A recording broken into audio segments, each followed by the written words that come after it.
Gabon guztioi eta ongi etorri ezoiko albistegi honetara. Egun latza ditugu Euskal Herrian. Lekitxoko deabruak deitzen den talde satanikoak izua eta hondamena zabaltzen ari da. Donostia, Iruña, Bilbo, Baiona eta Gasteizeko hiriburuak talde honen deabrukeriak jasan ditu. Eta hori gutxi ez balitz, orain herri txikietatik dabiltza. Beraien suga eta oldarkideekin herritarren kontra. Azken orduko albisteak dioten bezala, Legutio, Otxandio, Durango, Berriz, Zaldibar aldean sakabanatuta daude, eta jada, Ermuako herrian sartzen hasiak. Gauzak hobeto zehazteko eta albistea bertatik berta eramateko, Ermuako Diputazio kalean Jon Kepa Arrizubieta korresponsala du.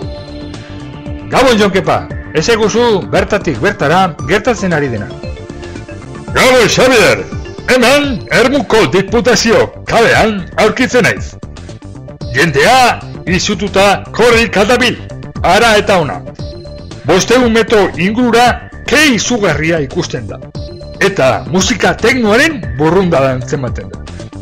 Testigu batzuen esaneten gainera, antza denez, joa deabru talde txiki bat Eibarrera ere sartzen hasiak dira.